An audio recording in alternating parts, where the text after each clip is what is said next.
السلام عليكم ورحمة الله وبركاته. أهلا بكم يا شباب على قناة كوكب الفتنس والأكشن. بصوا يا شباب، بقدم لكم نصيحة مهمة جدا. أي حد لسه بادئ في الجيم لازم يفهم نقطة مهمة جدا. الجيم مش مجرد مكان تروح فيه يومين وتشوف نفسك بقيت بطل، ولا هو سباق من اللي حواليك. الجيم رحلة طويلة عايزة صبر وخطوات محسوبة.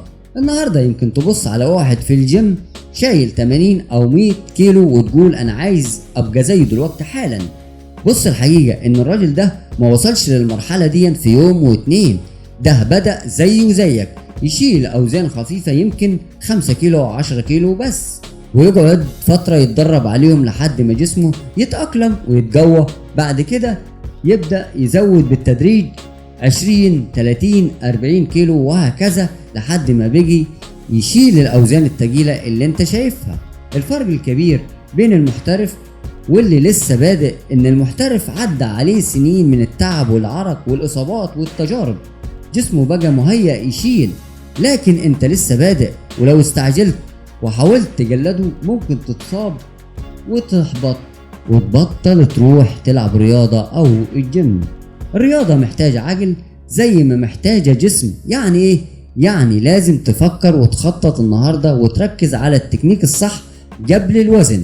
بكرة تبدأ تزود شوية، وبعد شوية هتتفاجأ ان جسمك بيتطور مع الوقت. ما تبصش بس للمحترف ان هو قدوة في الاوزان اللي بيشيلها، بص كمان على الصبر اللي كان عندهم، التزام اللي مشوا عليه، النظام اللي حافظوا عليه في الاكل والنوم والتدريب. النصيحة ليك مش تستعجل، اسمع كلام الكابتن بتاعك او حد فاهم. خلي هدفك تبني جسم صح، مش انك تفرج الناس عليك انك بتشيل وزن تقيل.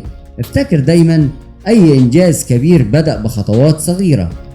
في الاخر الرياضة مش مجرد سباق، ده اسلوب حياة، واللي يبدأ صح ويصبر هو اللي هيشوف نتيجة حقيقية بعد فترة، وهيبقى زيه زي اللي النهاردة بيشيل 100 كيلو ويمكن يبقى احسن.